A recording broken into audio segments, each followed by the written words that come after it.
welcome to the very first episode of the Pondwater Dave Show. And my name is Justin Davis. I will be your host throughout these weekly shows that we do, and it's dropping every Friday morning at 6:05 a.m. 6:05 is near and dear to these two people's hearts that I am with here tonight. I want to first introduce the queen of ad-free shows, the queen of Kentucky also, I believe, and the president of the Arn Anderson fan club, Miss Amy Vaughn. How are you doing this evening? Justin, I'm doing wonderful. I'm super excited to be here. And, I love talking to you too. And so this is going to be fun. I cannot wait. Well, let's talk about who we are, because I actually forgot to bring that up about myself. So I'll get that out of the way real quick. Okay. As I said, my name is Justin Davis. I grew up in Southern Ohio and started watching wrestling when I was 4 years old, probably around 1989, right in the heart of the Hogan and Macho Man, uh, you know, explosion there on WWE. I grew up a WWE kid through the 90s. That's probably my area of expertise, 90s WWE. And I am the youngest one on this show, I believe. So we've got some time frames covered between the three of us. And enough about me, Amy. Go ahead and give us a little bit about you. All right. Well, like you said, I am Amy V. I am from the great state of Kentucky. Very much a lover of the bourbon that we have here in our great state. I am a tad Me older. too. Yay. I am a tad older than Justin. I cut my teeth on the Memphis territory and definitely was involved in the 80s. Hogan, Macho Man, Miss Elizabeth, as you know, back here you can see absolute favorites. I am the first lady of the Arn Anderson fan club. I love anything Anderson, again, as you can tell. And I will show you this. Uh-oh. Not only does, I don't know if you can see it, not only do I love him, but he loves me. So I'm to, his Amy to my Amy. to my Amy. My You are the best. Amy, my Yes. Amy. Miami, Miami. And And I have been, like I said, I cut my teeth in Memphis. Like I was about 4 years old, 4 or 5 years old, and um, I like more nostalgic. I do watch current, but give me some good territory stories and videos, and I'm happy. so So again, you oh, watched I'm sorry. Jeff Jarrett ruin some promotions before we even knew he was doing them. When he was just 18, right? When he was a wee, I got to see him. But like I said, I love talking to Justin and Dave, and I'm super happy to be here with y'all. What Well, was that first? What was that first big thing in Memphis that grabbed your attention? What's your first feud that you can remember being enthralled with? I know this is going to sound super crazy, but Bill Dundee and his accent, like, again, that was just one of those things that as a child, you have no idea what that accent is. And he was very intriguing because obviously he was, I don't want to say exotic, but there was something very exotic about him because obviously he was not from, you know, the, Yeah, the Tennessee area. So I really thought everything he did was just something spectacular because he was just an entity that I had never seen before. So that to me, in a weird way, is what captured me as a 5, 6 year old starting to watch it. Um, so yeah, Bill well, I Dundee. things you've like already that'll hit for a child though. Heck yeah. I mean, everybody else sounded like me, but then you had Bill Dundee, and he with that accent, and you're like, where is he from? And he's like I said, he's from a whole different country, and that was, pretty crazy for a little 6 year old in Western Kentucky. I bet. well, as you've already heard, there's a third member of this show, and the show's kind of named after him. The man who counted Ric Flair's last 1, 2, 3 in the ring, a longtime veteran referee of professional wrestling. And you may be hearing him soon here in other spaces here on your airwaves as well. And Pondwater Dave, how you doing, buddy? Doing great, Justin. Doing great. Glad to be here. I'm excited to be here with y'all. I'm excited to do this podcast. Just I can't wait to share my fandom and hear y'all's fandoms. And when we all get real comfortable, we'll start arguing, cussing, and fussing each other. And this ought Justin to and be I good. already do that. No, from the ringside rant days. I'm a little older than Amy. My fandom's world class. I grew up in Dallas, now living in Mississippi. But I grew up a world class fan, and Amy touched on that she was attracted to Bill Dundee's accent as a small child. That's what got her. For me, my first exposure to wrestling was when I was about 4 or 5 years old. My mom showed me wrestling because her grandfather used to take her to wrestling matches, and I gravitated towards Ivan Putski. And Ivan Putski at this time had long hair, big beard, and he did feats of strength. They'd break cinder blocks on it with sledgehammers on his chest. But he would come out to the ring, and I remember him pulling a rubber duck pulling a little duck toy on a string. And the blackjacks came out, and they'd break his toys, and then he would just go nuts and beat them both up. And that's what I remember. And when I turned 50, WrestleMania was in Dallas for my 50th birthday. And I met Ivan Putski for the first time. And my wife actually recorded because I couldn't wait to tell him about what I remembered. And I mean, because I was just so genuinely excited to meet him. And so I do have it. I got pictures of the meeting, but also my wife videotaped me talking to him, and without me knowing that was going on. So, but so when you were talking about Bill Dundee when you were a small kid, it took me right back to Ivan Putski. And then, of course, I loved Wahoo. We knew Wahoo. Mm-hmm. So I didn't know who anybody else was, but I can tell you Wahoo was. And but then how did you know Wahoo? He was a friend. My dad's first wife remarried a man that ran with Wahoo, Lee Trevino, and Charlie Pride. What a group! He owned nightclubs. Well, nobody told me that my dad's ex-wife wasn't my stepmother. I used to go to spend the weekend with them so I could see my half sisters. So nobody ever told me she wasn't my stepmother. I mean, until I got old enough to figure out how it worked. Yeah. And I mean, she treated me as good as hers. And I mean, so I'd go spend time, and and her husband, Rudy, would take me to the golf course. He'd take me with him to go get haircuts. I mean, he'd take me, I got to go to his nightclub. I just had it was just kind of to me, it was just running with family. But when we went to the golf course, he played golf with Wahoo, Charlie Pride, and Lee Trevino. And I didn't know who Lee Trevino and Charlie Pride were, but I knew who Wahoo was. And it's funny because I saw a few years ago, Legends, Wahoo's wife, his widow Karen, was there, and she had pictures and just Polaroids. I mean, not Polaroids, just 4x6s, pictures that had been taken. And there's a picture of Wahoo, Charlie Pride, and Lee Trevino. And I told her, I said, I know who took that picture, because Rudy would have took the picture. Uh-huh. So, it's just, and I wish I'd got the picture. I was so excited telling the story, I didn't even think to buy the dang picture from her. So, but anyway, that's, I got away from wrestling as Saturday Night Live came on the air. I got away from it for a while. I don't understand. Hey Siri, now I have to. I don't know what that means. If you like, I can search the web for. Siri's over here doing their own show. Shut up, Siri. Nobody's talking to you. This isn't the Siri show. Fourth guest on this week.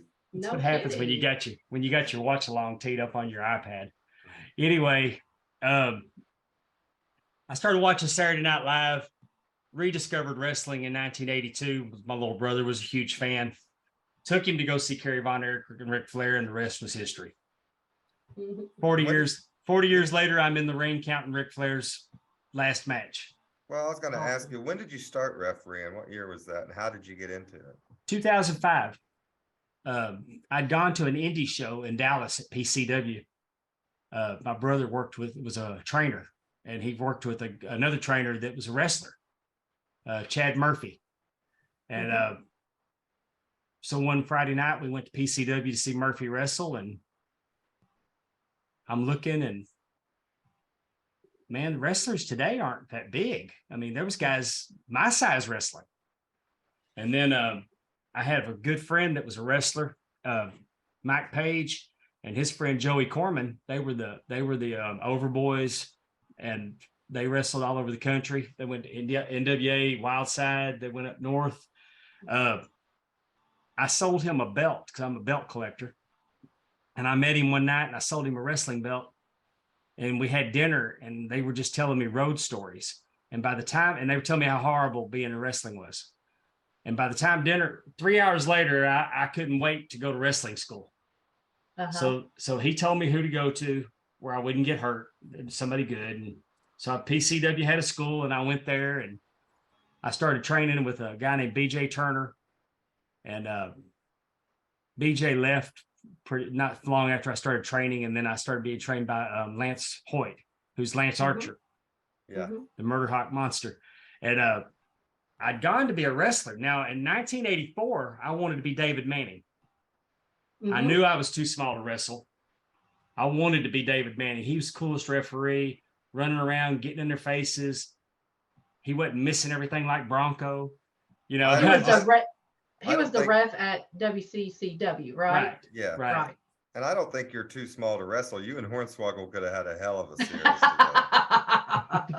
Yeah, well, he wasn't around back then. It was Little Tokyo. It was Little Tokyo and Little Beaver. Little Beaver, there you go. Cowboy, I can't remember, Cowboy Lane. But I got a funny story about Cowboy Lane. We won't do it tonight, but Tiger Jackson would have beat that ass though. You know? Little Mr. T. But anyway, I went down to Doug's gym in Dallas and I wanted to see about being a referee, and they ran me out of there. I mean, just wasn't, it's hard to get in back then. So fast forward, I go to wrestling school, and after about 6 or 7 months of it, I realized that I could have wrestled, but I didn't want to be, I mean, everybody's been to a bad show. And I mean, we've been to a show where there's somebody that shouldn't really be in the ring. And I didn't ever want to be that guy. My goal has always been to make any show that I'm on better. I want to leave it better than it was when I got there. So you started training as a wrestler. Yes. And then you ended up, so they took you through it all. And then did you graduate or did you transition into refereeing? Well, they needed a heel referee for an angle. Okay. They were going to have they were having an invasion angle. And I was going to be the heel referee for SPW. Okay. And after I refereed a couple times, they pulled the plug on the heel referee part. And then Lance came to me because Lance didn't know how old I was when he started training me. How old were you? I was 39. A little late in the game, but 38. That's okay. 38. So, well, I dyed my hair, got the gray out of it because I didn't want to look like those boys' daddies. Yeah. And I had Are there any 8x10s of you? Like, do you have any portfolio shots of this that we could see? With the dyed hair? Your wrestling days, yes. I can find some pictures where from training. Yes. The only time I've ever wrestled, I wore a mask. And there I have pictures of that. I mean, I think you need to. I'm sorry. But I never had an official match. I started refereeing. Well, I had some problems that I took a couple months off to problems at the house. And when I went back, I'd just gone and I'd shaved my head. So when I go back, I'm gray. You know, I got my gray goatee. And Lance was like, "How old are you?" And I told him, and he said, "I'm not telling you can't wrestle, but my job as your trainer is to try to show you how you can prosper in the wrestling business and make a living in the wrestling business if that's what you so do." And I wanted to learn how to do it. It wasn't going to be something I was going to do for very long. It's a lifelong dream to be in the ring. But he showed me that my path in this business would have been through refereeing. So I became a referee. and they liked what I was doing. And I've worked with some really, really good people. And I found out real quick that if you're the referee, you get to go to the ring maybe 3 or 4 times a night. If you're a wrestler, you get to go out there for about 5 minutes. Mm-hmm. So, and I love being in the ring. So there, and I knew how to wrestle. So I can do anything they want me to. If I got to catch an ass whooping, I can catch an ass whooping. And even this last Saturday night, we got to West Monroe. When I got to West Monroe, there was a Matt Taven was going to verbally abuse me I was going to be verbally assaulted. And I was like, I'm not doing the main tonight. Let him whoop my ass.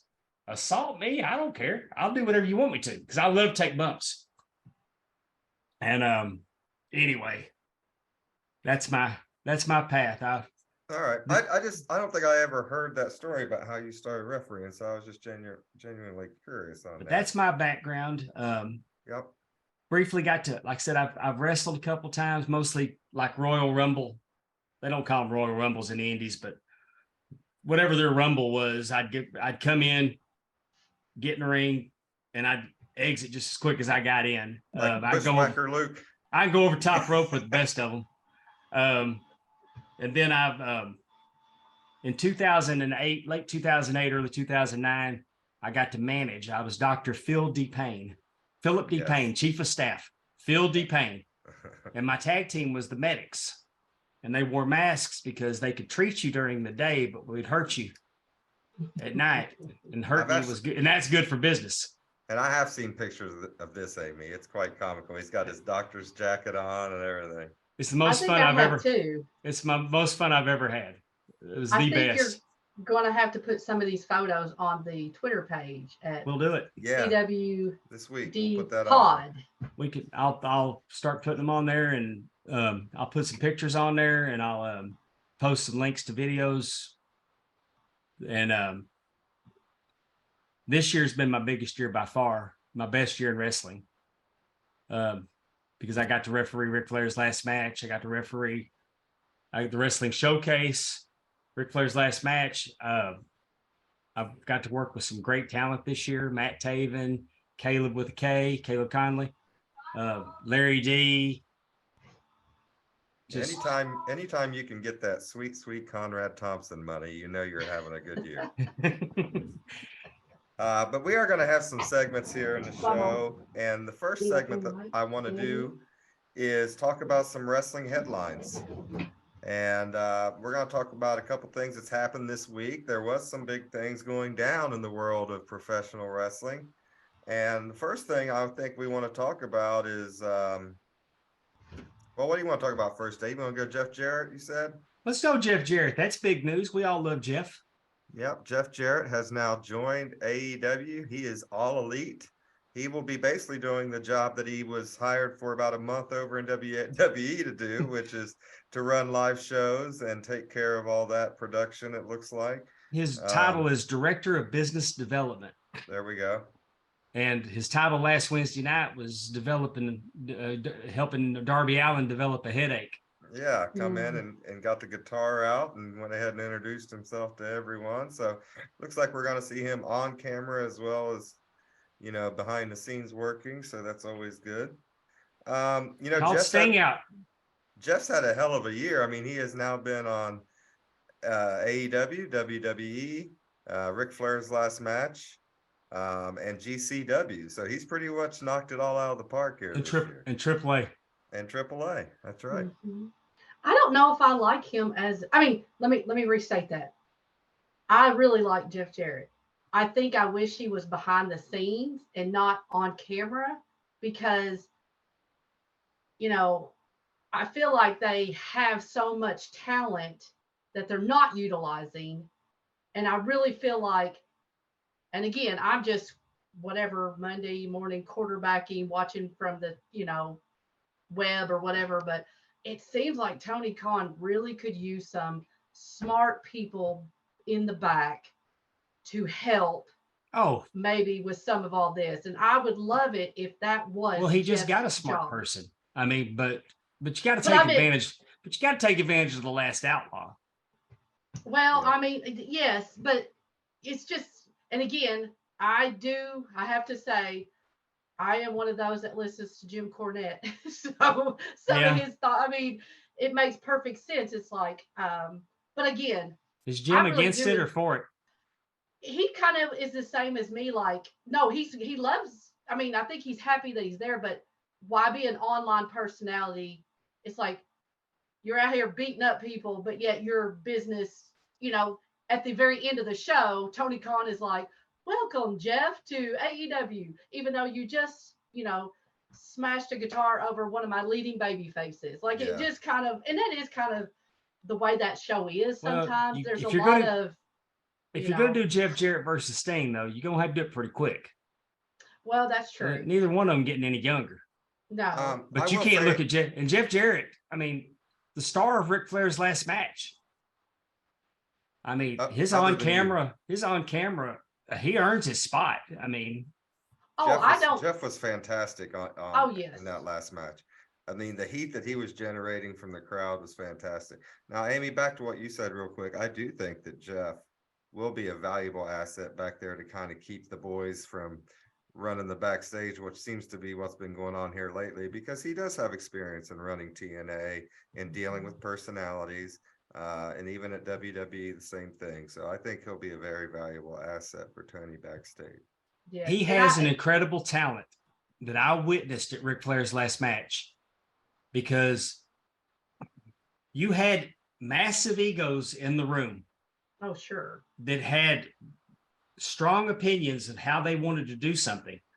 And I watched Jeff Jarrett take that room over and lay it all out and control the egos and make everybody work on one page.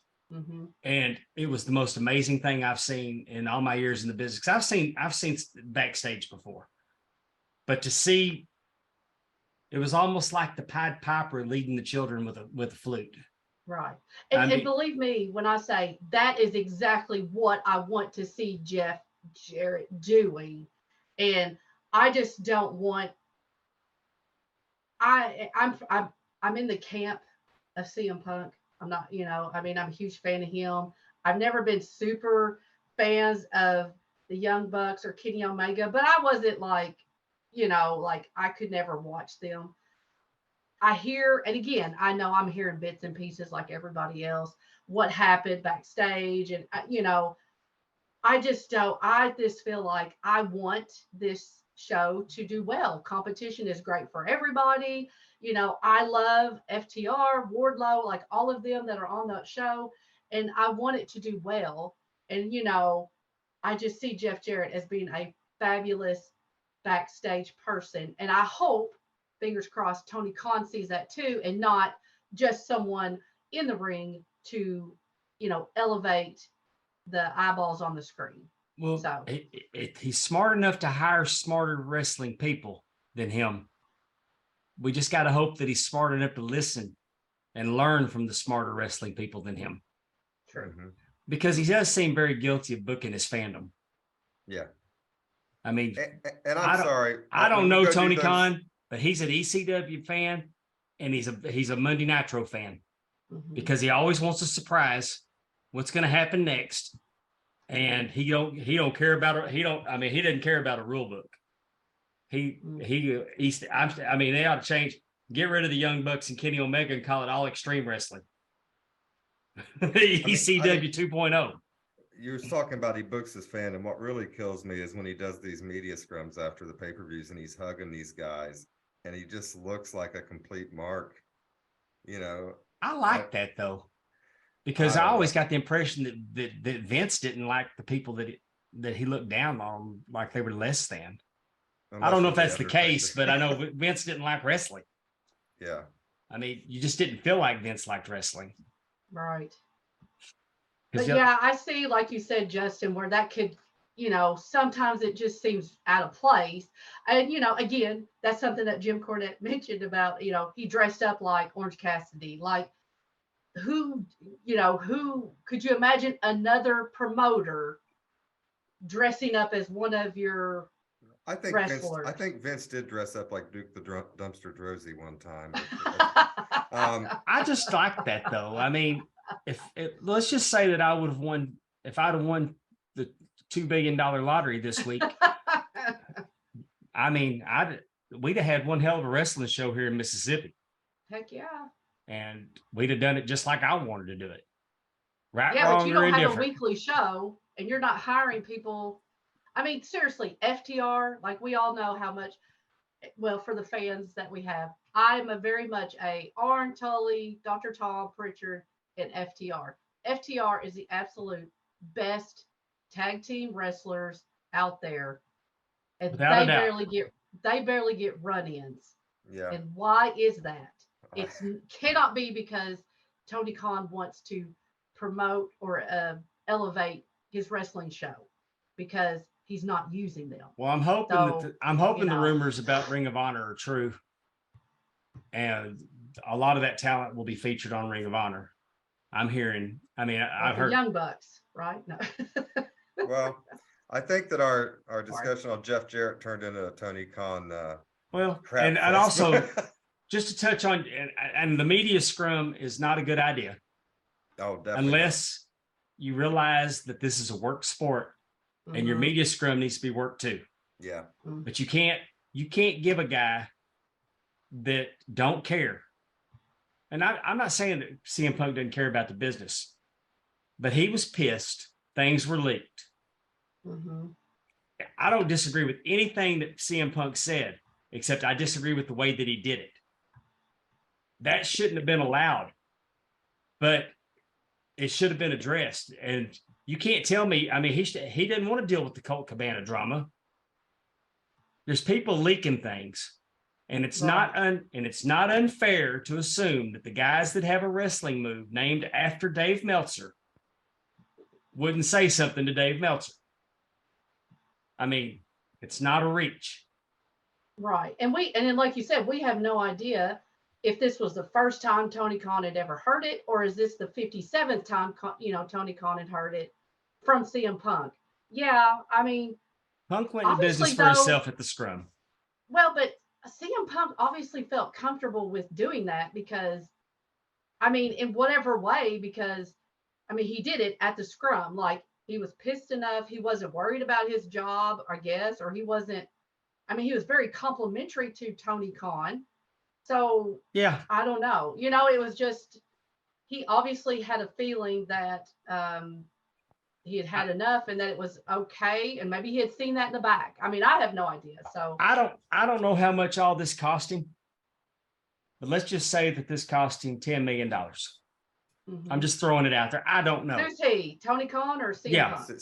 No, I'm talking about Tony Khan. Let's just say when all this is said and done, he spent 10 million of unproductive dollars that he's never going to get back. He's not going to get any kind of angle booked out of it or anything. Let's just say this whole mess has cost him $10 million. He got a $10 million education. And I bet you we don't see anything like that happen again. Yeah. And maybe that's why he brought Jeff Jarrett in. Well, I mean, you know. Yeah. Sorry. I I'm think- sorry, Justin. I think This is I good. think that is a big reason why, Amy. But speaking of people possibly leaving promotions, Nick Aldis over in the NWA apparently had a kerfuffle with Billy Corgan, and he is on his way out. What are our opinions on this situation, guys? Well, I mean, Aldis said, I'm a free agent. I'm not re-signing with NWA. And Billy Corgan comes out the next day. You're suspended. You're not going to be on the pay-per-view this weekend. And we're done. And then proceeded to bury him on Busted Open. Yeah. And Aldis has been critical too. So where do you think, what are our thoughts about where he's going to end up? Amy, what do you think? I think he should. I mean, if he wants to go to WWE with Triple H there, I think he should give it a shot. You know, I don't know.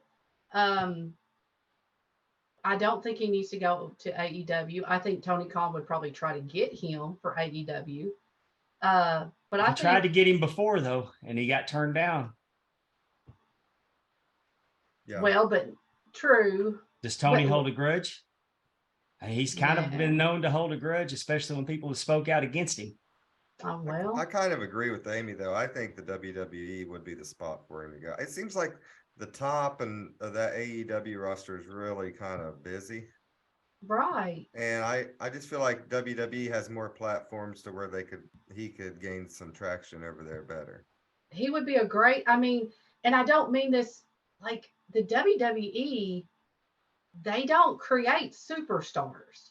You know, like who have we not seen Roman Reigns go against besides maybe Braun Breaker at this point? You know, Well, like I don't know that Nick Aldis is the answer for Roman Reigns, but No. but when I look at him, he's kind of the anti-Cody.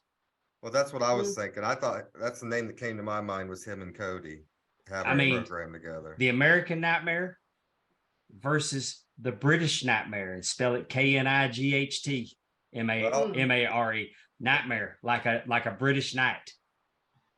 And you got well-dressed Cody, and you got well-dressed Aldis. And I mean, Aldis can screw with him about his neck tattoo that you don't put a bumper sticker on a Mercedes. right. I think that's a money feud. I could see Cody and Nick Aldis. We've seen Cody and Nick Aldis sort of, but I could see that. That's a matchup. If his contract's up in January, and that's probably about the same time Cody should be coming back, right? With his injury. I mean, that might be good timing. Well, we're going to talk about Crown Jewel in a minute, and I kind of felt like they went out of their way to not only do a Cody feature, but they circled it around Cody wanting to be the world heavyweight champion. Gotcha. Because his daddy didn't get it. I guess his dad had a Dusty finish at the Garden. Yeah. Yep. And I think Dusty said he can't get it for his dad, but he can get it for him. Yeah. So that kind of tells me that Cody's coming back and he's going for the world title. Yeah, I think it'll be Cody for the title. I think he'll win the Rumble and then get to WrestleMania. But let's go ahead and jump into our Crown Jewel recap here. But before we do that, Dave is going to give a rating system for these shows that we talk about, and it is the JAR rating system. Dave, go ahead and tell us a little about that. Well, because my name is Pondwater Dave, it was a name given to me by Conrad Thompson and Tony Schiavone. Because I drink pond water and eat hot Cheetos to keep from catching COVID. I was doing air quotes if you're not watching the video. That seems like a good way not to get COVID. That's what Conrad said. He said, "Hey, Tony, Super Dave said that he can't catch COVID because he drinks pond water and he eats hot Cheetos." Yeah. I don't drink pond water. Unless he has to. But if anybody is familiar with the greatness that is Conrad Thompson, when Conrad saddles you with something, it's easier if you just roll with it, because fighting it it's just not good. So we were doing Sad News Bears at the time, which was a show on ad-free shows made up of our group chat, just our group chat BSing with each other. And I thought instead of rating something stars, I'd rate it as jars of pond water. They got little pond water jars. So I'm going to tell you how my rating system works, how it's always worked for me. It's a 1 through 5 rating, 1 through 5 jar rating. And it has nothing to do with the talent that's in the ring, with their performance. I mean, it has nothing to do with their skill level. It has nothing to do with their character. It has nothing to do with their work rate. When I say that a match gets 3 jars, I'm trying to convey to you how much I think you should go out of your way to watch this match. If I give it 5 jars, hey, hit pause and go watch the match. It was that good. You got to see it. If it's only one jar, I'm not saying that the 2 wrestlers that wrestled suck. I'm just saying that, nothing memorable happened in there. It's probably not something that I'm not recommending. It's a recommendation, not a, you know what I'm saying? That's, I'm not criticizing performances. I'm just saying, like, we're going to have a match on Crown Jewel that I didn't rate very high. And I'm going to tell you why I didn't rate it very high, why it didn't hit for me. Might hit for you, but it didn't hit for me, and I'm gonna tell you why. And that's just what it is. Is I'm not going to criticize, because I know how hard these talents work. I know what it takes to do what they're doing, and it's some next level stuff. And I respect them. I respect the hell out of all of them. Yeah. Even the ones I don't like, I respect. So well, let's get into this show. The crown jewel taking place over in Saudi Arabia, I think. Just what it is up. Um, I'm not going to criticize because I know how hard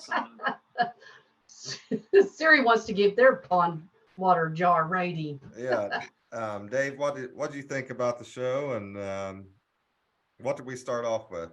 I loved the show. I loved it. And they started off with Brock Lesnar and Bobby Lashley. To recap, Brock Lesnar just came down and whooped Bobby Lashley's ass one night and cost him the U.S. title. And so this is grudge match. Lashley got back at him on Raw. They were fighting hard. This was just for no other reason. They just wanted to whoop each other's ass. And Lashley took it to. Lashley got him early and often. He jumped him outside the ring, made him eat the stairs with his knees, and then he attacked Brock. And Brock got very little offense. And he took him Suplex City a couple times. The Germans. He did that, and Lashley had the hurt lock, full Nelson locked in on him, and finally Brock kicked the corner, and they fell back, and he was on top, but it didn't break the hold. He's still in the hurt lock, but Lashley pinned himself. Did he flip over like kind of how Brett did with He Piper? did not. Okay. He did not. And I was thinking, I don't know if Brock can do that. But that would have made it even better. Yeah. But this was just an accidental. Bobby Lashley accidentally pinned himself. Right. And I guess I like that better, because if Brock would have pulled that off and did the pin, then it's Brock beating Lashley. Right now, it's Lashley kicked Brock's ass and beat himself, and it really doesn't matter because I whooped his ass. Right. He was so focused on the hurt lock and having it on that it didn't realize that he was. And we can bring this feud, and this feud continues, and I like this. Yeah. CBS Sports only gave this a C+. And this match or the whole show? The match. The match. Gave it a C+, and I gave it 3 jars. I enjoyed it. I thought it was good storytelling. I knew at the end of that match, this wasn't the last time we were going to see them. This was going to continue. Yeah, I heard some people saying on Twitter how they hope that this feud keeps going, because they really enjoyed that. I liked it. What was next? I'm just going to say I didn't watch. Did you watch? Either one of y'all watch Crown Jewel? I don't watch it just out of personal issues with going to Saudi Arabia, so I don't ever watch Crown Jewel. But that's just my own. Have you heard my own personal thing there? Have you heard Conrad's take on that? I don't believe so. Which I agree with. They talked about it the other day, and I agree with it. I didn't think of it that way, but I 100% agree with it. Do you see the smiles on? If you look at it, look at those kids in the crowd. I get that. What's going on over there? That ain't those kids. That's not those kids' fault. Right. Yeah. And those kids are getting the excitement and joy that Amy got from Bill Dundee and I got from Ivan Putski. But those kids, they show those kids in the crowd. I get that aspect. Here's my issue, though. Yeah. When Vince started going there, it wasn't for the kids. It was for a money grab, pal. It's still a money grab. Yeah. And if I was a major stockholder in WWE, I'd have an issue with them turning down that kind of money. $50 million to go over there. I get what you're saying about the atrocities, but look at the there's been a lot of positivity in Saudi Arabia. The first time they went over there, the women couldn't go. Then they let the women go. This time, there was 2 women's championship matches on there with women referees. Women were a big part of this show. And Yeah. and they weren't. And I mean, that's how They- much it's changed just in Yeah. They in weren't the allowed 4 on years. the first one, right? No. Yeah, that's what I thought.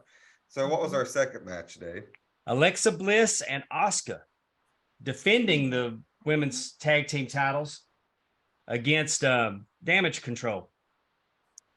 I saw some Good, clips of this match. I did it's a see good a little bit match. of this. Good, solid match. Lots of back and forth. Great diversion on the referee. Nikki Cross showed up. I mean, you didn't see her coming. She hit the ring. Attacked Asuka. I mean, screwed Alexa. Yeah, she screwed him. Went is after she Alexa. superhero? Is she superhero Nikki Cross, or what is she now? She's not a superhero No, she's anymore. moved out of that. Okay. Okay. No. And I I'm saw going to tell that you on what, Raw. Nikki Cross looks good. Look, Yeah. she looks really good. She has worked her, I mean, incredible shape. She looks tremendous. And anyway, she went after her former partner, Alexa Bliss, Okay. Mhm. and then Damage Control finished them off and they stole the championship. Now, is Damage Control, is that the one with Mandy Bailey. Rose? That's Oh, Bailey's. that's Bailey's group. That's Oh, Bailey's okay. group. Io Shirai Yeah. and Dakota Kai. Amy Yeah. and I saw their debut at SummerSlam when we were there. Yeah. Oh. Yes, we did. Yes, we did. In the Sweet Life Yeah. with FFP. CBS Sports gave this a B plus. I gave it 3 jars and a mouthful. That's 3.5. That's a little bit better than the 3, yeah. That's 3.5. 3 and a mouthful. All right. Well, And then we're going to move on to Drew Galloway versus Karrion Kross with Scarlett. This was a steel cage match. I like this. I like the whole, I don't know, the Karrion Kross thing that they're doing right now. I like. Here's my problem with this match. I understand putting him in a cage, but don't tell me it's to keep Scarlett away, because Scarlett's costing him a lot. Because whatever Scarlett's spraying in his eyes, she can spray it through the cage. I mean, Right. But they're in there, they're having a beat up match, and the cage door comes open. Here comes Drew coming out. Scarlett decks the referee. She maces the referee. Whatever she's spraying, she jumps up and she sprays Galloway in the face. McIntyre. Drew Yeah. McIntyre. I had a flashback. I was getting ready to correct you on that, but yeah. I had a go ahead. flashback. So McIntyre takes it in the eyes. She locks the cage and gets the key, and she sprayed the referee too. Poor Rudy Charles, whatever they call him now. Like, why'd you spray the referee too? Anyway, Scarlett locks the door. She's got the cage. So coming out that cage is not going to be an option. So Drew gets to a point where he's trying to escape. He can't come out that way. So he starts climbing. Well, he's coming up to the top. She jumps up and she's unlocking the cage because she's going to try to get Karrion to come out the cage. Before, come on. He's coming. Anyway, Drew drops from the cage and hits the floor first, and he wins that way. Mm-hmm. Great storytelling. Yeah, I like the story they're doing with these two. But I didn't like that story. CBS Sports gave it a B. I just gave it 2 jars because I don't like escaping. Yeah. Put them in a cage, pinfall or submission. I don't like escaping. The way they told the escape story was brilliant. Yeah. I'm not criticizing that, but for me personally, I don't want to watch a cage match. I mean, it was okay, two jars, but I don't want to watch a cage match with escaping. It lost a jar because of the escape. Yeah. All right. And if What I was wouldn't have next? liked the storytelling, it wouldn't have got 2. What was next after that? Probably a let me up match a little bit after a cage match, or no? The OC versus Judgment Day.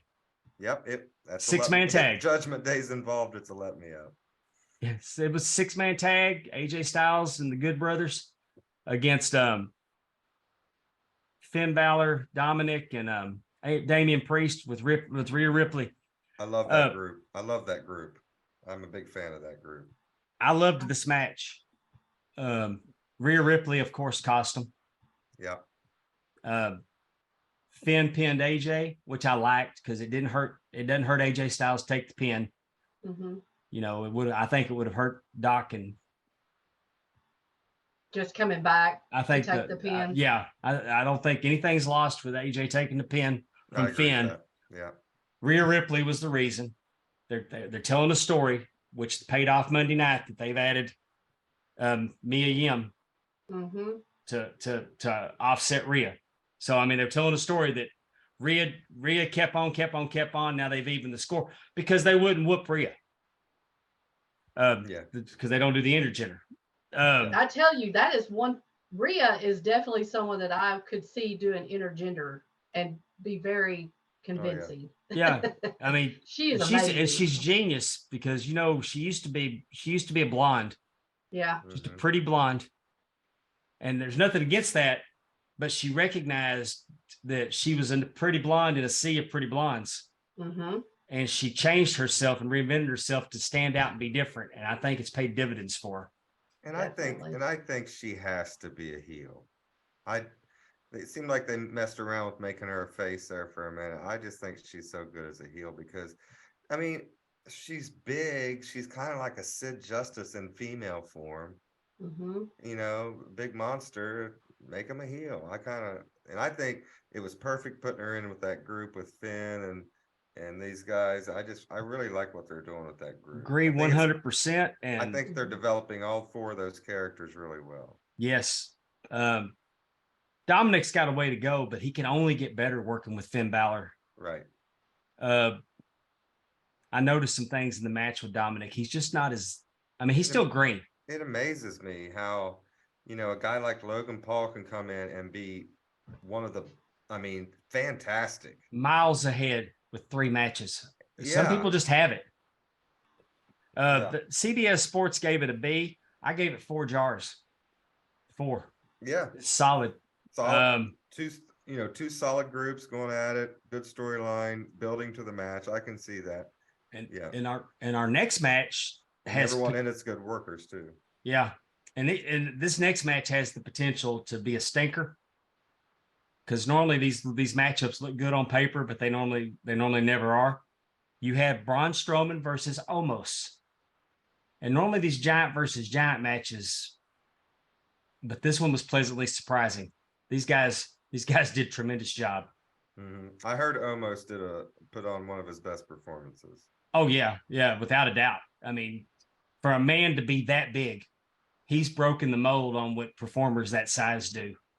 Mm-hmm. He could possibly be one of the best giants that stepped in now. You know, and we were going to do our favorite viral videos of the week, and we're going to skip that. But I know that I saw the video of Omos going home to his home in. I saw that today. I don't know, Nigeria or wherever. Nigeria, first time in 12 years. Yeah, and his family just freaking out, you know, that he was finally back. So that was really cool to see. Well, Braun beat him, and I mean, and Braun worked from underneath. I mean, it was a struggle to get to him, and he got the CBS Sports gave it a B+. That's good. And I gave it 3 jars and a mouthful. It was fun. It was a fun match that I didn't expect it to be what it was.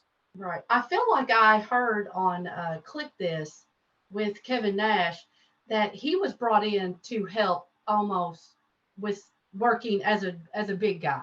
He did, yeah. Okay, I was going to say I thought I had heard that. So, you know, obviously that hopefully will help his performance and, you know, learning from someone like Kevin Nash. Yep. Next up, we have the women's the Raw Women's Championship.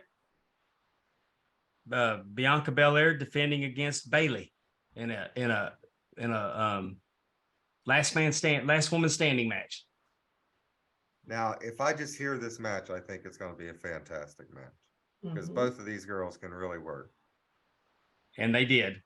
Yeah. They did some innovative stuff. I mean, at one point, Bayley put Bianca, she was like beside the ring, and she took the steps and she strutted the steps up, where Bianca can't stand up because she's her head can come through the stairs, where they have the V.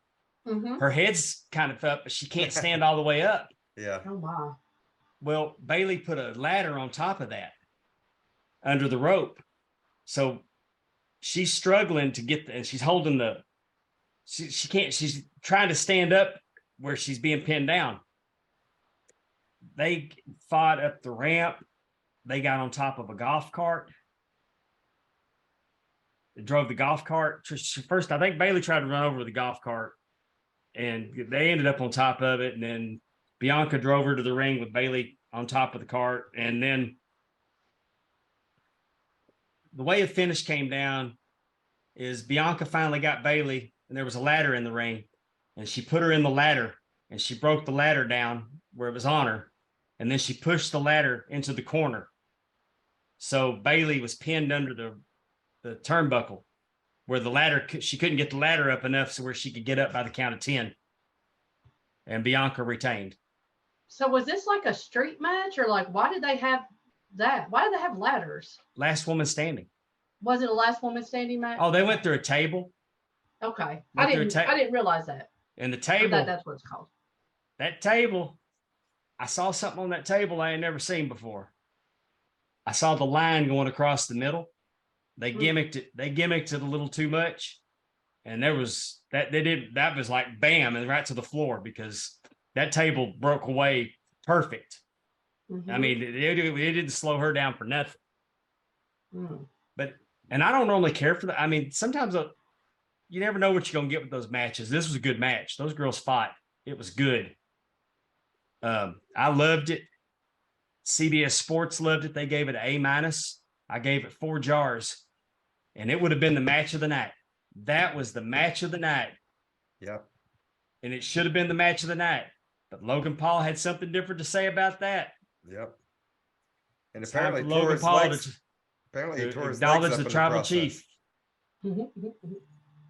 Man, I saw a picture of him in the hospital there. It looks like he might be out for a little bit after that match, but yeah, MCL, meniscus, and ACL. yeah. Yeah. But- And he did it halfway through the match and finished the match. Yeah. I mean, I did see a bunch of clips out of this and stuff that he did. And I mean, I was amazed at SummerSlam when I watched him. I was amazed at WrestleMania. Yeah. And when I saw him at SummerSlam, I told everybody, I'm like, golly, this guy is really, really good. And not just really good, but looks like what a wrestler should look like. Yeah, he's professional gear. I mean, and then gets in the ring, and he's not bad on the mic. The guy's total package. Mm-hmm. And to give you an idea just how massive, he did more for WWE than WWE did for him. Mm-hmm. Oh, definitely. But Especially coming off his brother winning his boxing match. I mean, they took him up on that platform. But I don't know if y'all saw it. But they took him up on a platform for his introduction, and he got on his phone and he started an Instagram live. Mm-hmm. And I saw it popped up a notification. Logan Paul just went live, so I clicked it on. In 2 minutes, he had 77,000 viewers. In 2 minutes. Then when he set the camera down on the ground, he left it on. I saw the viewers started dropping off. I mean, it went and at 73,000, I dropped off and watched on TV. 77,000 people in 2 minutes, y'all. He's got 24.5 million followers on that platform. I mean, I wonder how many people turned or have watched him coming off the top rope onto Roman on the table, because that was Instagram Live when he did that. I wonder how many people have watched that. That's crazy. Incredible that he can do that. And it's just he did the lariat, the slingshot, is a buckshot lariat. Mm-hmm. Flawless. Mm-hmm. Better than Hangman does them most of the time. And that's not a knock on Hangman. I'm just saying the guy floated into it and did it. Yeah. Right. And his frog splash is damn good too. Incredible. Yeah. I think the last few celebrities that we've seen with Bad Bunny, I think I was super impressed with Bad Bunny. I mean, just again, we had Snooki, at one year, and you have some, some that are just not to the level. But I mean, again, you had Bad Bunny come in, who obviously had done some training and was athletic. Stephen Amell took it very serious too. Stephen Amell, Pat Pat McAfee. Oh my God, look at gosh. Pat McAfee. Exactly. I And tell just, you who should get the credit is whoever the hell's training these guys. Yes. right. Because I don't know how much Shawn Michaels actually has worked with him. I mean, I know they did building up to it. They did that whole thing with Shawn Michaels. But Who? What are you talking about? Logan Pronouns. Paul. Logan Paul training with Shawn Michaels.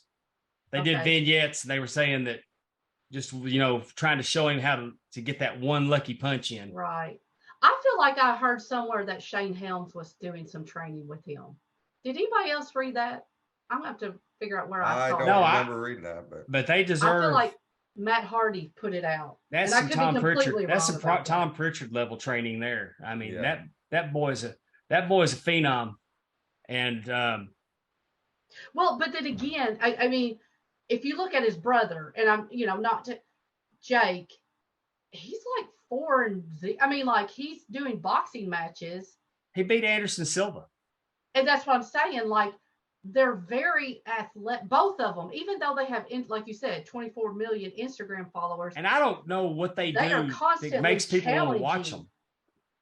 I don't know either. But They're constantly challenging themselves and what they can do. And again, they're not just going out there and getting their, butts whooped and coming back. Super impressed. They've impressed the wrestling fans. They've impressed the boxing fans. So, I think the Pauls are doing something. I think he should have won the championship. I think he should have won it in Saudi Arabia and dropped it the following Friday night on SmackDown. Mhm. I think it would have done so much. And he didn't. What he showed in the ring, he had the ability. Yeah. It's a good thing they didn't, though, because then they would have had to take it right back off of him if he Exactly. But I'm saying they would have had to take it off of him anyway. Yeah. I mean, I would have been okay with him having it for a week. But I don't like the finish. I wasn't crazy about, but it is what it is. Mm-hmm. But I love the match. I'm not disparaging it. CBS gave it an A+, and I gave it 5 jars. I was wondering if you're going to go 5 jars on that. I thought you was going to. I can't recommend it enough. Mm-hmm. And 5 jars is where it goes. We don't got 5 in a mouthful. We don't got 6 or 7. I thought you might give it 4 in a mouthful, but you went up right No. up there. No, it's a full 5-star. It's a 5-jar affair. Go out of your way to watch it. It was incredible. And the fact that you wouldn't have expected it to be that makes it even more, I mean, just, man, hats off to them for that. It sounds like it was a relatively good show, though. I didn't hear anything bad in there, really. Mm-mm. No, it had potential to have some boring matches. I mean, just things that didn't excite you. But top to bottom, I thought it was a great show. I get 4 jars. Yeah. If I'd have paid for that, if I'd have paid a pay-per-view fee for that, I would have felt like I got my money.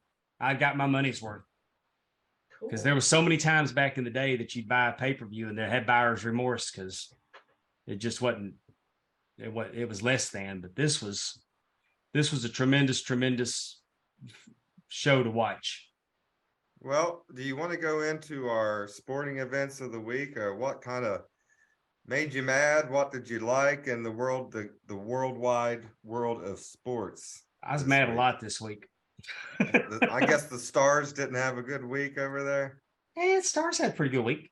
Oh, okay. I mean, we lost. We won more than we lost. Jamie Benn got a hat trick, but Alabama lost to. Oh, that was one of my favorite parts of the week. But LSU won, and I cannot stand LSU.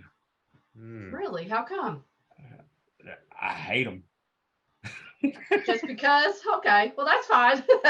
I've got a friend. I had a friend whose wife was the most obnoxious LSU New Orleans Saints fan that you've ever met in your life. Uh-huh. And I mean, we got into it, and we hadn't ever spoke since because she called me the night that the Saints won the Super Bowl Uh-huh. and started on me about the Cowboys. Cowboys weren't even there. I wasn't even there. So after I told her, I said, y'all got a Super Bowl because Katrina hit, so y'all were booked. They needed to do something nice for the area. And I said, y'all only won one. When you win 5 of them, call me.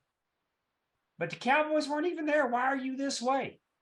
That's funny. And she was that way when LSU won too, but it was just obnoxious.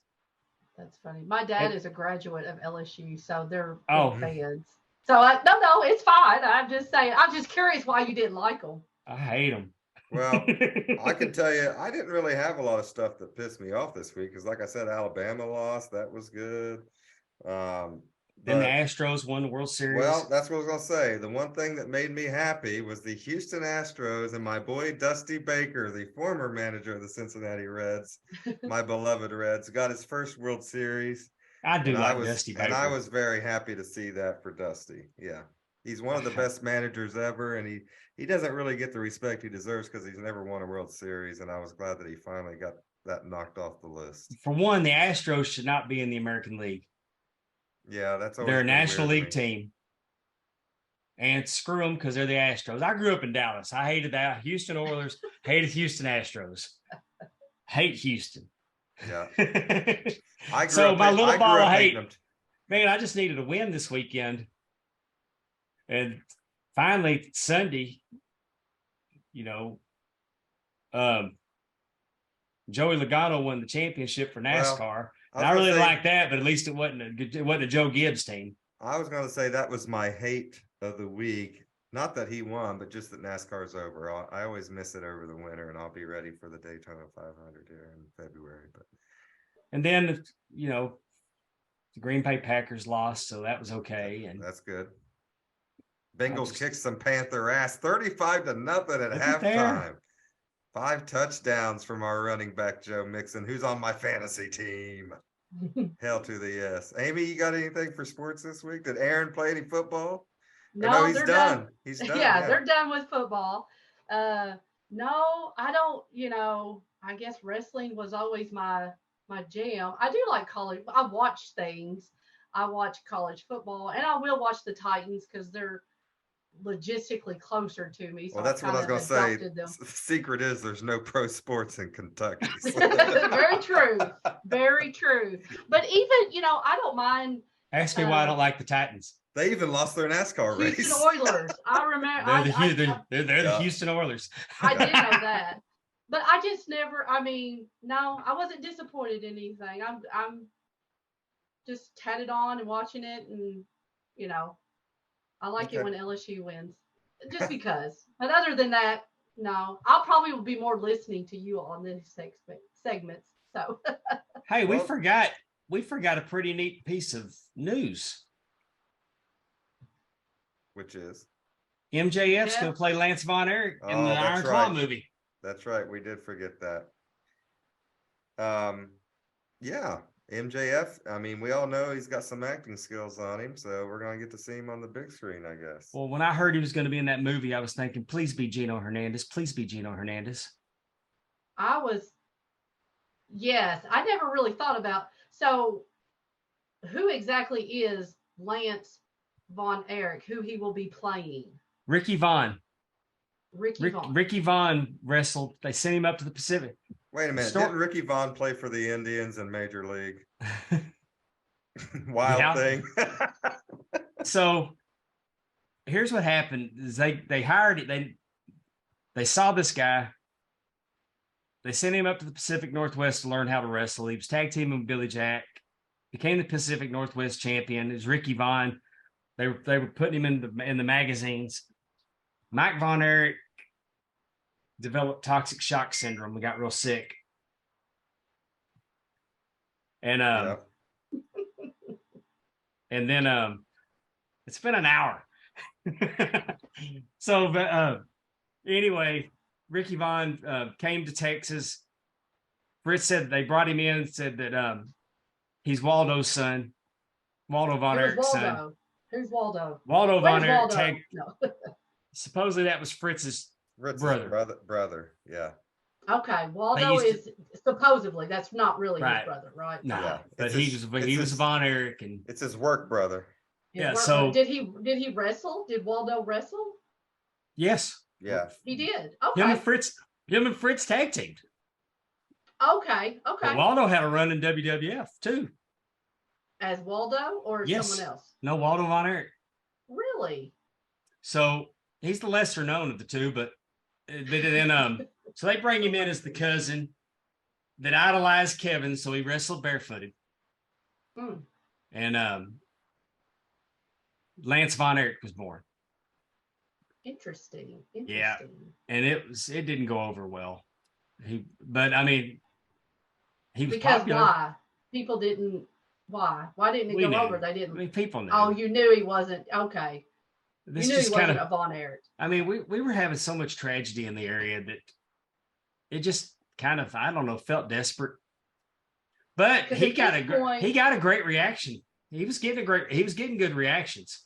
So at this point, when you said a lot of tragedy, obviously Well, David had died. David had died. Had Chris died? No, Chris came much later. I want to say Okay. Gino had died. Okay, so not even just the Von Erichs. No, the, I mean, the we were different having it- personalities out there. Mike So- then Mike gets toxic shock. Right. I can't remember if Kerry had his motorcycle wreck at this point. I think it was. Well, I don't know. It's I can't but remember. I mean, so they bring him in. I mean, we're down Mhm. 2 Von Erichs now, so they bring him in. And I'll be interested to see how the story plays out. Kevin's always said he was against it.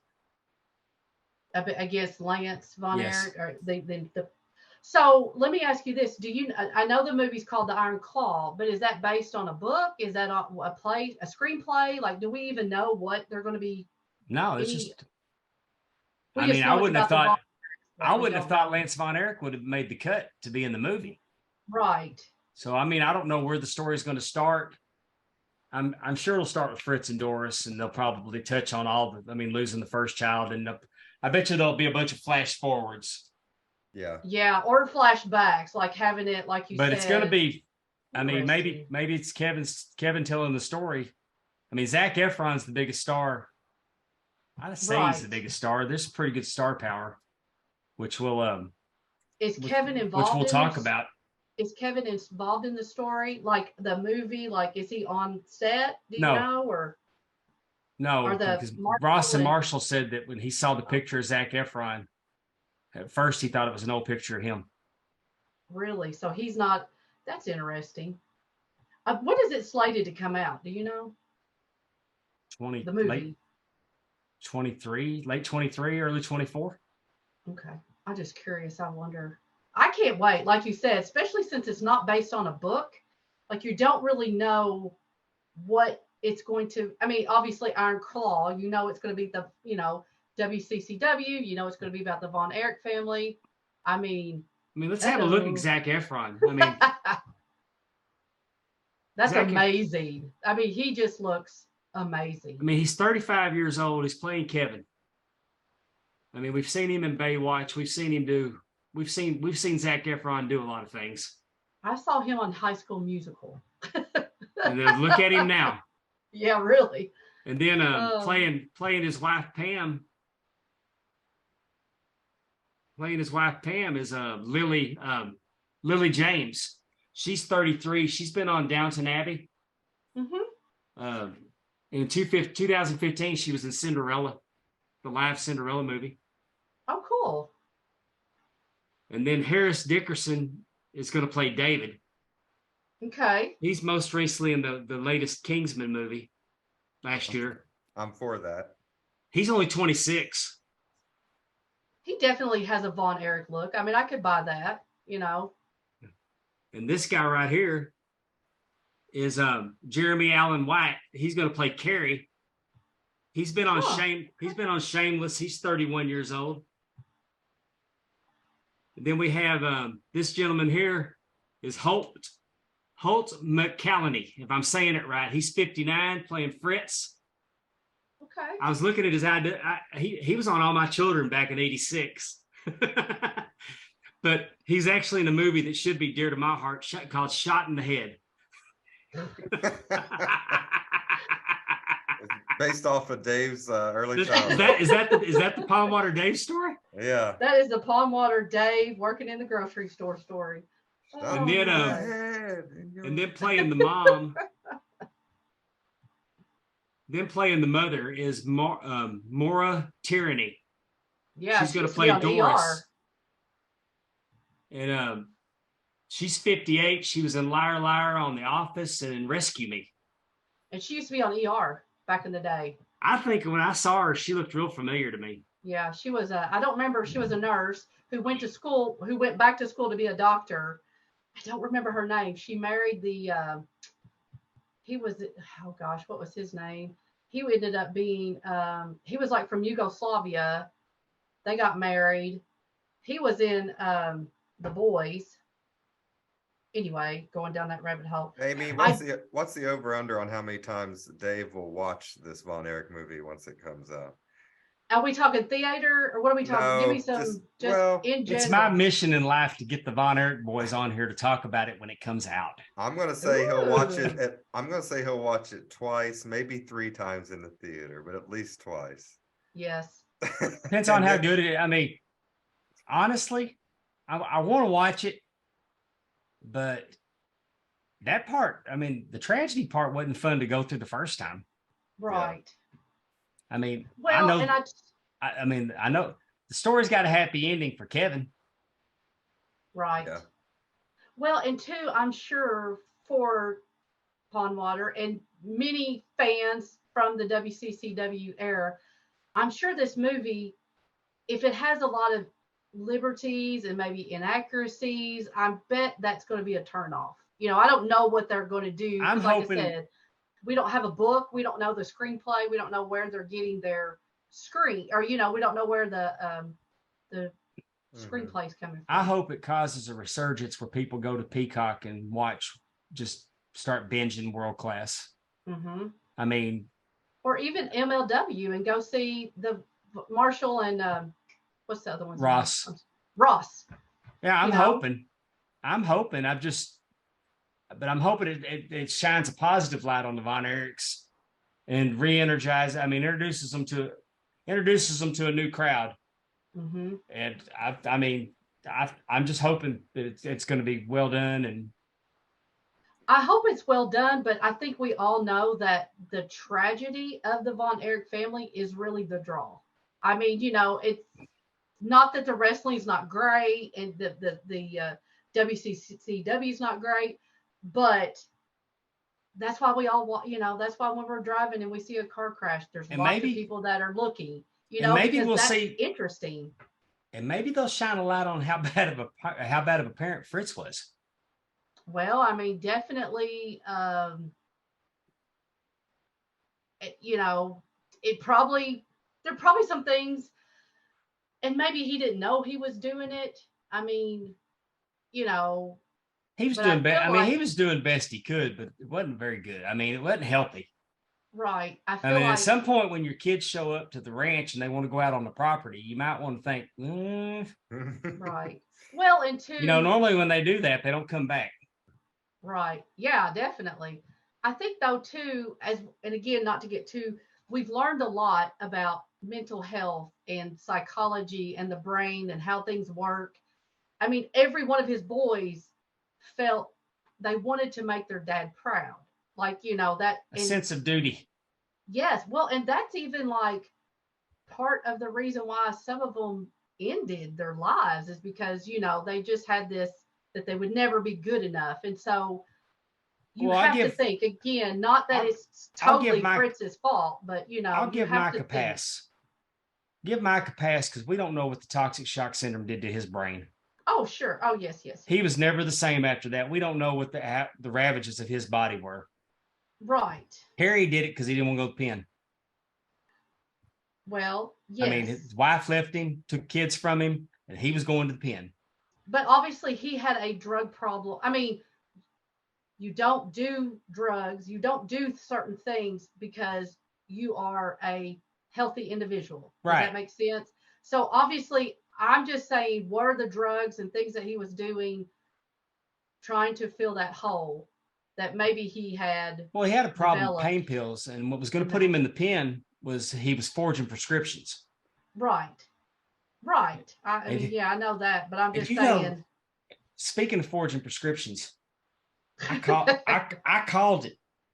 WWF used to have when they go to commercial, they'd have like one of their superstars on, kind of giving a peek behind the curtain what they like to do in their spare time.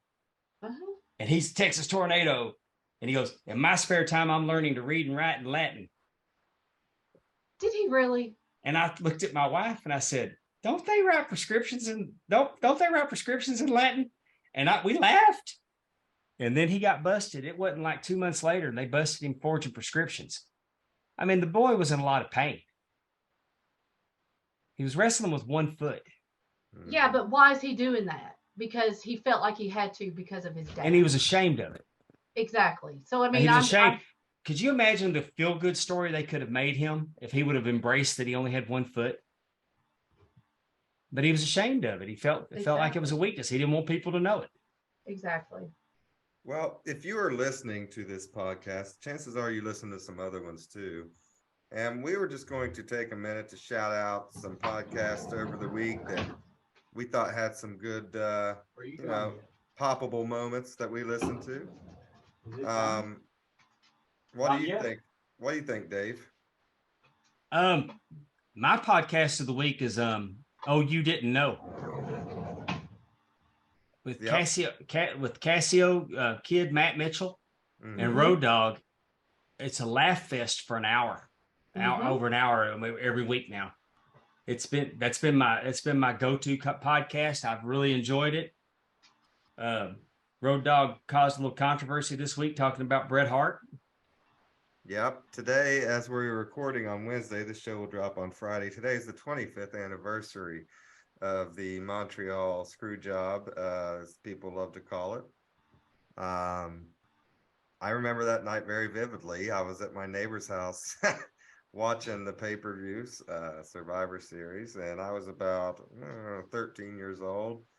And I remember being so pissed at Vince. I knew exactly what happened at the end. And I was so mad I had tears coming out of my eyes. I'm like, F Vince McMahon, I'm never watching WWE again. But I watched it live too. Yeah. Quite a happening, as they say, but yes. Well, that leads into what I was going to talk about too, which is my kind of favorite podcast of the week was JR and Mick Foley, their recap throughout their lenses of the November Survivor Series of 1997.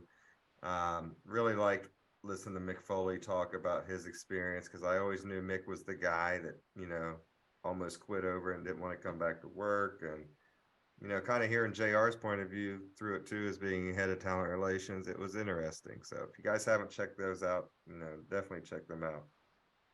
Amy, what about you? I was going to say, to kind of dovetail what you just said, Something to Wrestle With did kind of a montage of Foley as Pod, JR, Grilling JR, Gerald Briscoe, and Bruce Pritchard. Mm-hmm. And they did a montage of everybody during that time period. So again, you're getting what JR and Mick Foley were thinking. You're getting what Gerald Briscoe knew about it, and you're getting what Bruce was going through. And like you said, each one of them's giving their point of view of that situation as they were all there. And so I think that if you get a chance to listen to that, I think, again, that was a really cool way to listen to the story of everybody kind of telling what they were thinking and their reaction. Because you're right, the Montreal screw job is, I would probably guess, the most talked about in all of wrestling, history. Mm-hmm. And so, because that was, looking back, it is a pivotal time. The Mr. McMahon character was created, out of that. All of wrestling forever. It did. Changed, yes. It really did. It changed everything. And so that's on ad-free shows, or Something to Wrestle With Bruce Pritchard. they put that out this week, and like I said, it's definitely worth the listen. Yeah. So now we're going to go to our show and tell, Dave. Each week, our main man over here, Pondwater Dave, as you can see if you're watching the video, he has a laundry list of memorabilia there behind him. And this week, what do you got for us? He's got, oh, I guess I should explain that a little bit more. He's going to show us something each week that he has, or maybe one of me or Amy have. And then we're going to kind of talk about that, person, or we're going to pick a topic each week that memorabilia has to do with. So what do you got for us today, Dave? Well, when Stone Cold Steve Austin won the World Heavyweight Championship, the WWF Championship, he won the with those belt marks called the Winged Eagle belt, the one that Hulk Hogan had, Randy Savage had, Ultimate Warrior had, and they promptly retired it. And Vince McMahon presented Stone Cold with this version of the Big Eagle. The Big Eagle. It came with blue leather. Yep. The WWF block logo. Do you think they went with the blue leather just because it had the blue world and they kind of just wanted to match it all up together like that? I think so. I think it was something that would stand out, something that was different. Mm-hmm. And this belt was held. It wasn't used very long. No. Stone Cold and Kane are the only two that held this version. Yeah. And then it was replaced with the scratch logo on black leather. Now, this isn't the first time they've used different color straps for the world title. We know the Ultimate Warrior used multiple colored straps on his Winged Eagle. But Shawn Michaels had a white version. Well, I think he had a white Intercontinental. I don't remember him having a white Winged Eagle. But now, the one question I want to ask you about this belt, Dave, Keith Caramello made this belt? Is that correct? No, Joe Marshall. Joe Marshall. Joe Marshall, J Mar belts. Oh, okay.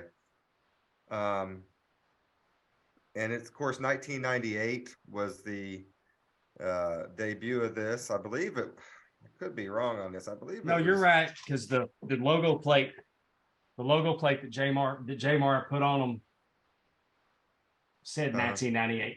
Okay.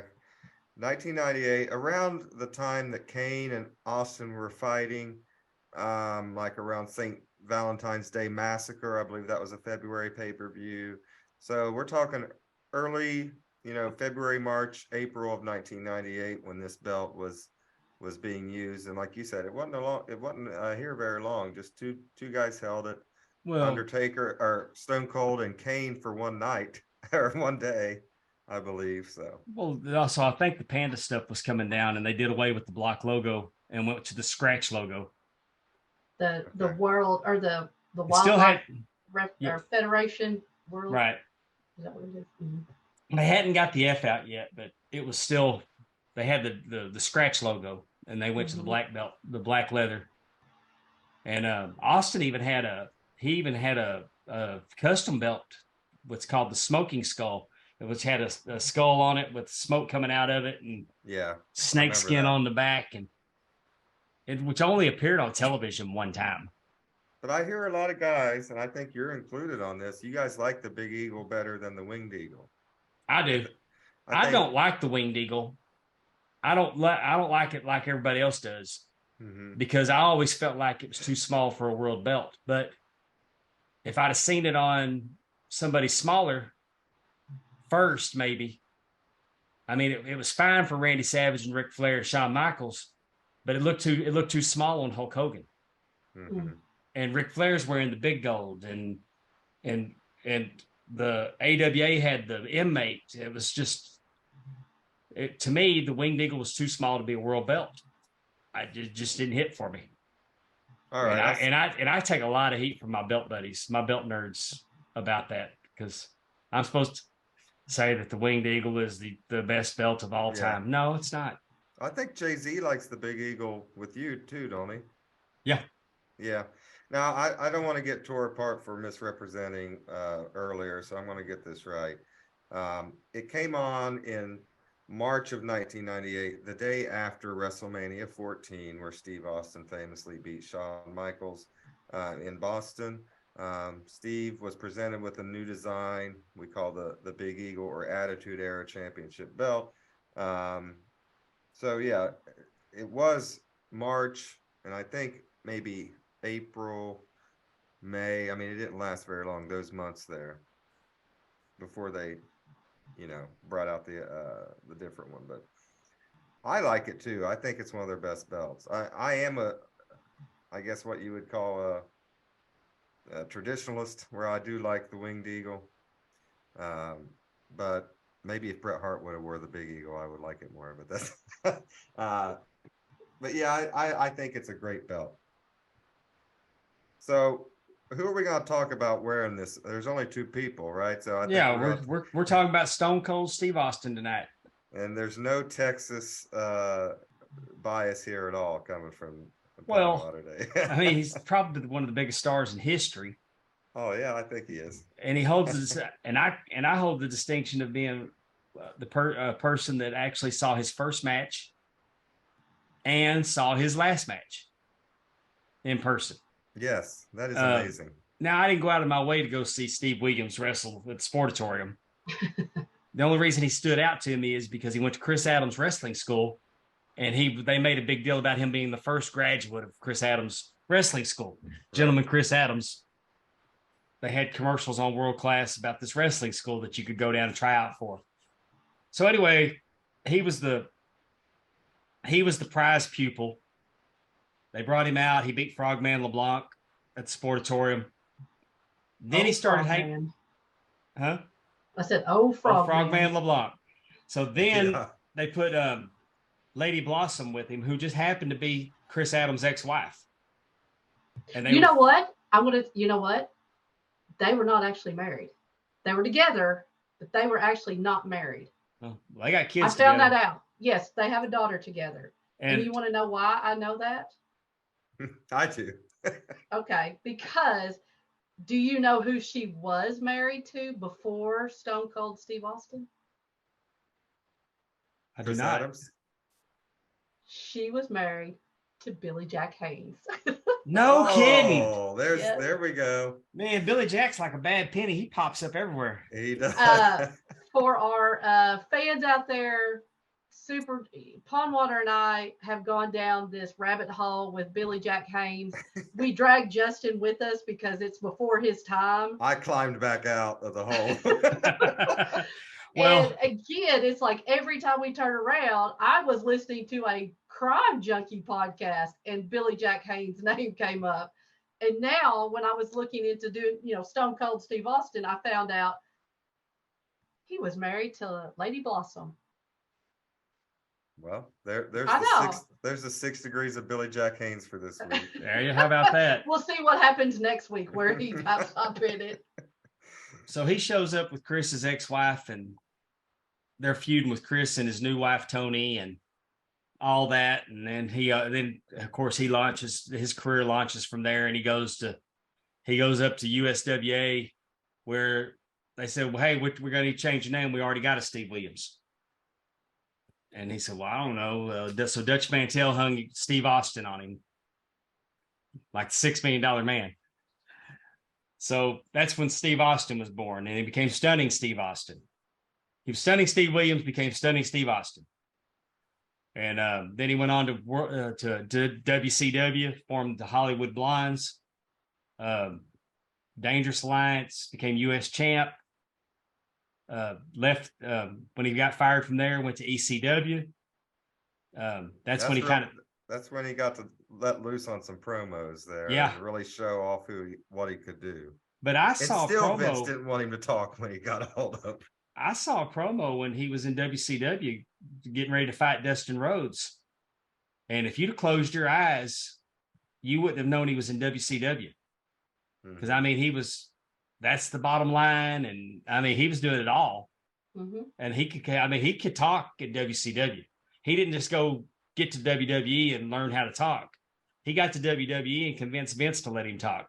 Because the first thing they did is put him with Ted DiBiase and made him the ringmaster, the $1 million champion, the ringmaster. Isn't that funny? And then he said he finally cornered Vince and said, Vince, don't take the talking away from me. That's all I got. And convinced him that the black boots and the black trunks, just let me talk. And, we're Did going he to have watch. a bald head at that point? Did he have a bald head? When he probably went to Vince, he might have still had some shaved on the Yeah, side. he had it didn't look, there was like stubble. But, Right. Yeah. It's probably what I'm going to have here in about 2 years. But we're going to hit play on this. We're going to hit play on this watch along, and we're going to see the pivotal moment that, yeah, for lack of a better term, this is when Stone Cold went viral. right. Mm-hmm. And obviously we were talking about the Austin 316 says I just whipped your ass interview with Doc Hendricks at King of the Ring 1997. This is the famous King of the Ring that Hunter Hearst Helmsley was supposed to win until he got a little bit naughty with the rest of his clique boys, which is normal. And Vince got a little bit pissy. And so Triple H was then punished, and Steve Austin was moved in to this spot. And if you think about it, I don't know that anything would have held Steve back from eventually getting there, but the whole thing in the curtain call in Manhattan probably started the chain of events that started the rise of Steve Austin, which, every action has an opposite reaction, right? So pretty crazy to think that without that curtain call, would we have got Steve to the point, that he would have eventually got. I know my favorite thing about Steve Austin growing up, in that 97, 98 was probably the two most consequential years for me as a fan. And, his whole feud with Bret Hart in 1997, that summer of 97, and the Hart Foundation, and even before that, they had a great match at Survivor Series 96. That double turn was incredible. Double turn at WrestleMania 13. It was just a hell of a feud. And Bret was able to really give Austin a lot. I think it made Steve into maybe people didn't consider him a main event player until now, after that feud with Bret. So I loved it. Steve driving the ambulance when Bret got in the back and Steve was driving it, and all kinds of that cool. When Jim Neidhart debuted, because Steve thought he was going to get Bret in the wheelchair up at the top, and then Neidhart came out, started beating him up, and all kinds of fun memories from that feud. So and I really think that feud is what started the Attitude Era in full swing. Amy, what about Definitely. you? Your favorite Steve Well, Austin memories? I really enjoy, obviously his life in the ring is phenomenal. And like you said, definitely helped push the Attitude Era to where we know it as today. But I really think he has become synonymous with podcasting. He's one of the first ones of his era or even status to jump on that podcasting platform. And I don't know if it's just because people worked with him in the ring and knew him, as that personality, but, he's a really good interviewer. He asks really great questions. People like talking to him, and he interviews people and finds out things that are really interesting. Maybe things that they talk about in the back or in the locker room or whatever, but he brings it out for us all to hear. I love his show on Peacock that he does, Exactly. He's almost like the Howard Stern of wrestling interviewers, because he knows kind of those inside questions to ask. Exactly. Yeah. Definitely. And by doing that, he lets us have a little peek inside.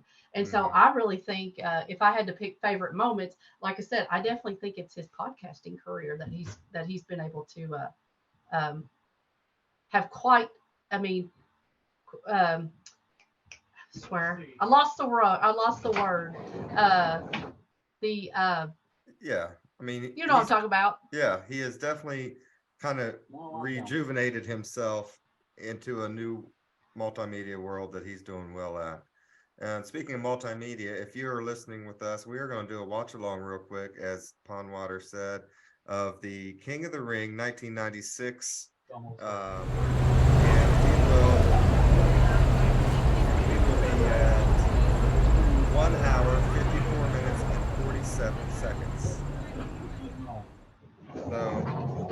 want to follow along with this, 1 hour, 54 minutes, and 47 seconds.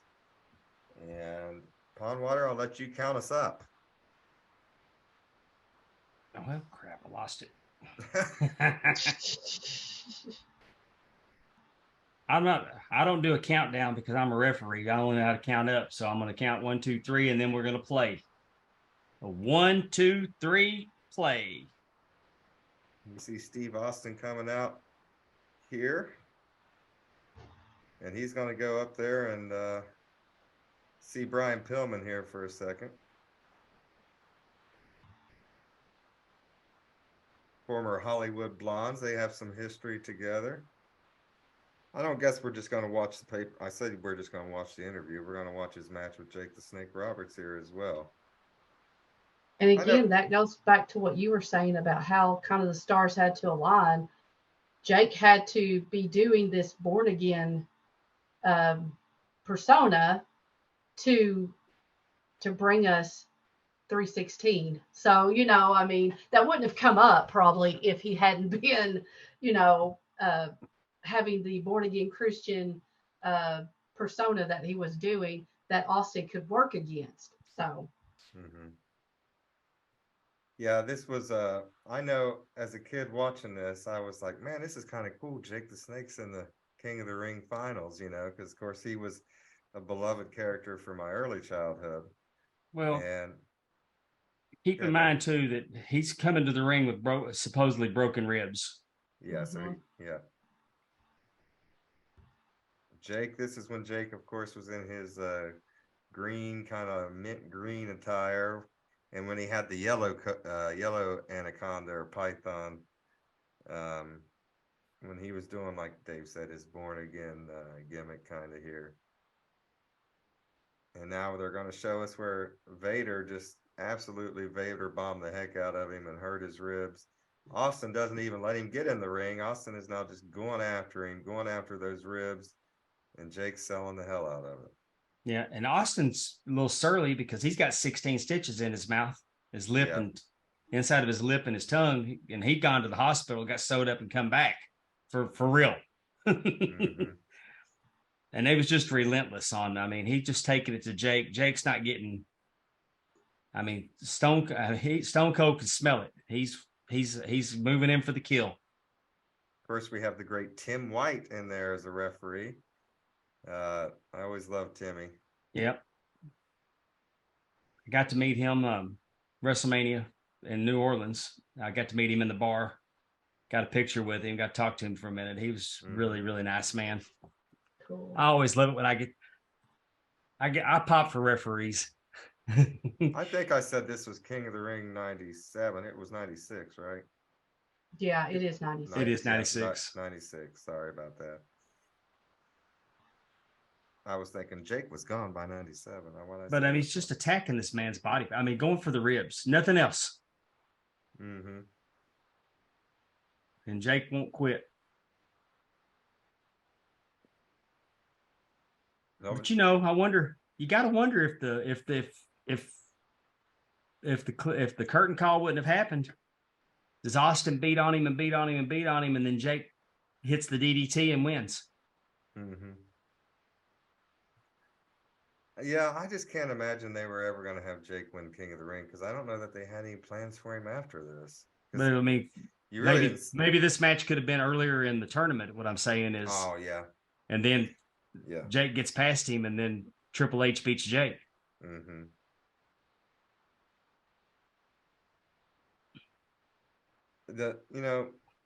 It's interesting here because it does seem like early 96. June 96, I guess, was a little early to. It seems like them putting the push on Steve seems like it happened earlier than what I remembered it. But I guess that it is because him and Brett wouldn't have their match until November of 96 at Survivor Series. That's kind of when I remember Steve really getting hot. I don't remember much about the summer of 96, I guess, of what he was doing after this King of the Ring. I remember the impact of this promo more than I do the match and winning the King of the Ring. Yeah. Now he's showing he's a dirty heel. He's ripping off the rib thing, the rib padding off of Jake, and that's going to bring out Gorilla Monsoon. He's had enough of this. Yeah.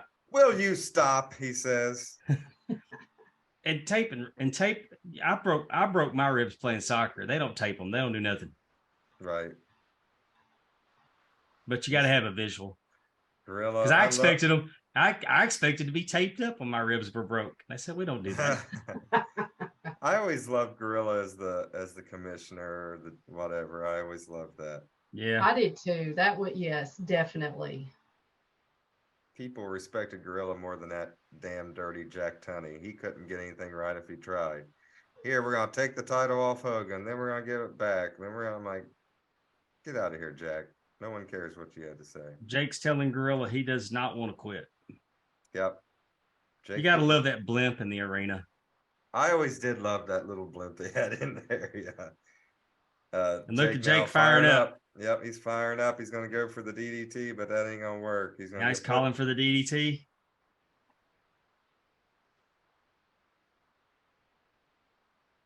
Steve going after those ribs relentlessly. Now, did you notice the little slapdick in the front row with the Shawn Michaels beret on his head? Remember when Shawn wore that black and white beret thing? There's a little slapdick in the front row on the camera side that has the same thing on. Are you trying to say that was you? No, hell no. I would have thrown that beret in the trash if it was. I knew it was Shawn Michaels's. Uh-oh, there it is. One of the weirdest stunners that I've ever seen Steve give, because he just kind of, it's a very slow and long stunner. It's not like out of nowhere like he likes to do. Yeah. He could be doing later. But it wouldn't have made any sense to kick him. Yeah.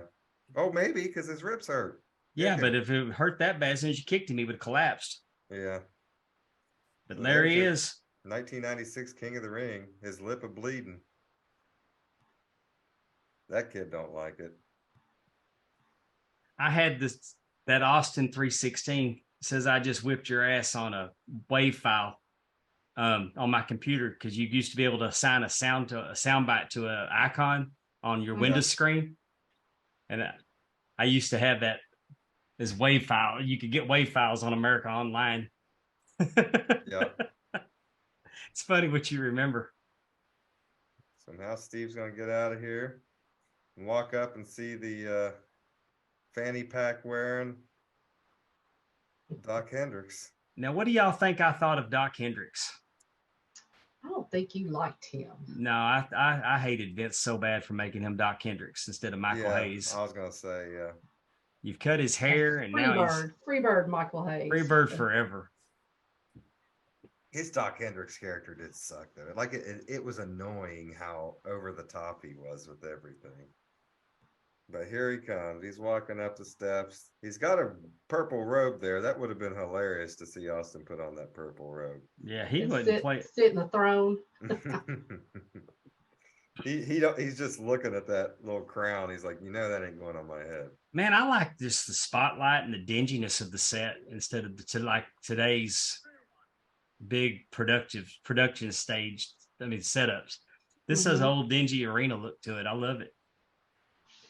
Get that crap out of my ring. Do we want to play a little bit of this, or will we get hit with copyright? I think we'll get hit with a copyright. Okay. We don't want to be done before we get started.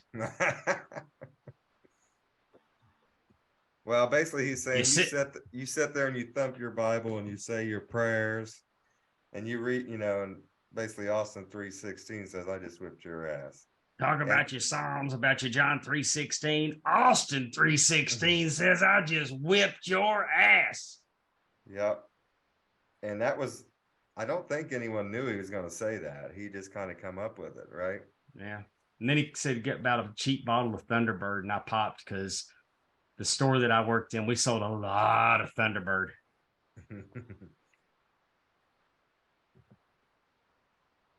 Well, so there we have it. There we have it.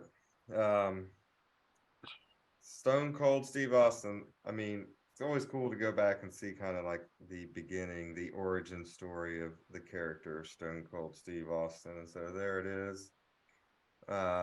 Dave, is there anything else you want to go over today? What do you think? I think that pretty much wraps it up. We're going to be, I want to tell everybody if you're near Brookhaven, Mississippi, November 19th, That's right. we're going to be in Brookhaven, Mississippi for Bayou Independent Wrestling. It's our last show of the year. It's going to be a big one. Yeah. Then we're going to have Rachel Ellering come in against Cassandra Golden. I'm excited. I'm excited to have the women featured on the card. Then Barrett Brown will be in. A lot of great night of wrestling. And next Tuesday, we're going to record a new show for ad-free shows that I'm going to get to be the host of. That's right. Big announcement. Cool. There's a big announcement coming right here, folks. Even Amy and I do not know what's coming. We do know that he's doing a show with Conrad, but we don't know what it is. So what we got going on, Dave? Well, Bill Apter with Pro Wrestling Illustrated used to do audio tape recording interviews back in the day. And we're digitizing those cassette tapes, and we're going to listen to those interviews, and then we're going to talk about them with Bill Apter. It's going to be called the Aftermag, the Aftermag chat. The Aftermag chats. Okay. And I am going to be the host of that show. Congratulations. That's I'm awesome. very excited. I've known Bill Apter. I've met him. I've met him a few times. I've known him since 2005. There's a time or two that he's been doing things like WrestleCons and WrestleCades, and he said, hey, he'll give me his phone and say, here, video this for me. Well, this is why you should listen to the Pondwater Dave Show, because you will get breaking news like this. Exactly. I'm excited. I haven't been able to tell y'all what it's going to be, but that's love Bill Apter. We're going to do the first episode is going to be Bruno Sammartino. I was going to say, you're a perfect guy for this because you're almost as old as Apter. So that's good. Almost. But no, that's going to be awesome. I'm looking forward to that. And I'm glad you're going to be a part of it over there on ad-free shows, Conrad Thompson's Patreon. If you don't know about it, check it out. It's a great wrestling source of information. It has about, 86 different podcasts on there at this point. More content than you could listen to. That's right. Exactly. Something for everybody. The territories, the 50s, 40s, and 30s. Be sure to listen to us. If you would give us we'd like a 5-star review if you'd be kind enough to do that at Apple on Apple Twitter. Podcast, wherever you're listening. And this is also a video. We also have a video version of this. You can go to thepalmwaterdaveshow.com. That will take you to our YouTube channel. And you'll get the full version, and you may see things on the video version that you didn't hear on the audio version. So, and where can they follow us on Twitter, Dave? At the Pondwater Dave Show on Twitter. The Pondwater Dave Show on Twitter. You can find me at JD2040 on there. Amy, where can they get a hold of you on Twitter if they want to? I am Amy RD _24. All right. And and mine is at Ref Super Dave PWD. All right. So get on the Twitter gimmick and interact with us. Tell us what you like, what you don't like, what you'd like to see us do. We appreciate everyone listening to the show this week on our first episode ever. We hope to continue to get better and grow for you guys that are listening. And Dave, anyone got anything before we get out of here? Nope. All right. Well, peace and love, everyone, and we will see you all next week at 6:05 on Friday morning.